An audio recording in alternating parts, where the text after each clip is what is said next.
அனைவருக்கும் வணக்கம். இந்த வீடியோவை நல்லா பாருங்கள், பொறுமையாக கேளுங்க. அதாவது நம்ம இன்றைக்கி செல்ஃபோனை கையில் வச்சுருக்கோம்.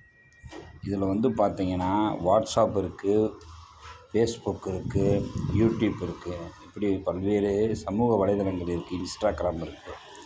இப்போ நான் பார்த்திங்கன்னா ஃபேஸ்புக்கு, யூடியூப்பு, இன்ஸ்டாகிராமு பயன்படுத்தினேன், வாட்ஸ்அப்பு.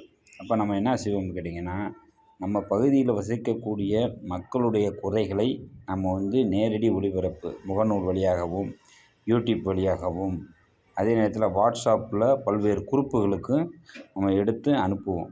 அப்போ நம்மிடம் இருக்கிற அந்த தொலைபேசியை நம்ம சரியாக பயன்படுத்தணும். மக்களுக்காக மக்கள் பிரச்சனைகளை நம்ம பயன்படுத்தினோம்னா மக்கள் நமக்கு ஆதரவு தருவாங்க அப்படின்றதுக்கு தான் இந்த வீடியோ ஒரு சாட்சி. இப்போ நான் போட்ட வீடியோக்கள் பார்த்திங்கன்னா, ஒரு சில வீடியோக்கள் மில்லியன் கணக்கில் போயிருக்கு. 3 மில்லியன் 4 மில்லியன் அப்படி போயிருக்கு. அப்போ 5 லட்சம் மக்கள் 6 லட்சம் மக்கள் பார்வைக்கு சென்றிருக்கு. அதே நேரத்தில் நம்மளுடைய வீடியோ பல மக்கள் ஷேர் பண்ணுவாங்க. அவங்க ஷேர் பண்ண தான் நம்முடைய வீடியோக்கள் வெளியில் வைரல் ஆகும். இது போன்று மக்களுடைய பிரச்சனைகளை நாம் பேசினால் மக்கள் கண்டிப்பாக நமக்கு ஆதரவு தருவார்கள் என்பது உண்மையான ஒரு விஷயம். இப்போ என்னுடைய வீடியோலாம் பாருங்கள், லட்சக்கணக்கில் இருக்கும்.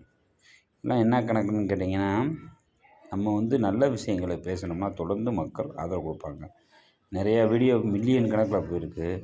அதே மாதிரி பாருங்கள், ஒரு 500 பேர் 1000 பேர் ஷேர் பண்ணுறாங்க. ஷேர் பண்ணி அந்த வீடியோ ஒரு நாள் 2 நாள்லேயே அப்படி போகும். அப்போ இதெல்லாம் நம்ம தொடர்ந்து மக்களுக்கான மக்கள் பிரச்சனைகளை நம்ம பேசினோம். மக்கள் ஆதரவு கொடுத்தாங்க. அதே மாதிரி நம்ம இளைஞர்களுக்கு என்ன சொல்ல வரோம் அப்படின்னா, நீங்கள் சந்திக்கக்கூடிய பிரச்சனைகளை நீங்கள் எந்த நேரமும் செல்ஃபோன் உங்கள் கையில் தான் இருக்குது. அதை எடுத்து போகிற வழியில் நீங்கள் பார்க்குற மக்கள் பிரச்சனைகள் எதுவாக இருந்தாலும் நீங்கள் அதில் உங்களுடைய கருத்தை சொல்லி, நீங்கள் புகார் கூட பண்ண வேணாம். உங்களுடைய கருத்தை சொல்லி, இது இப்படி இருக்குது, இதை சரி பண்ணுங்க அப்படின்னு சொல்லி ஒரு கோரிக்கை மட்டும் வச்சு ஒரு வீடியோ வெளியிட்டிங்கன்னா உடனடியாக அது சரியாகும். நான் நிறையா விஷயங்கள் அந்த மாதிரி நான் சொல்லியிருக்கேன். ஒரு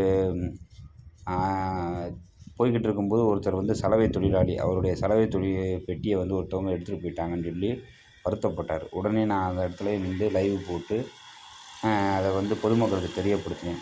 உடனடியாக பொதுமக்கள் அவரை சந்தித்து உதவி பண்ணாங்க.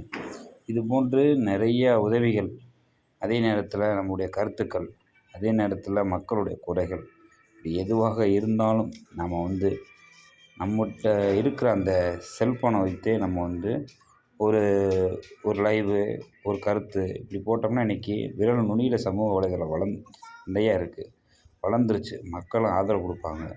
மக்கள் நமக்கு ஆதரவு கொடுக்கலேன்னு வருத்தமே படாதீங்க. என்றைக்கும் நல்லதுக்கு மக்கள் ஆதரவு கொடுப்பாங்க. நன்றி, வணக்கம். மதுரை சங்கரபாண்டியன்.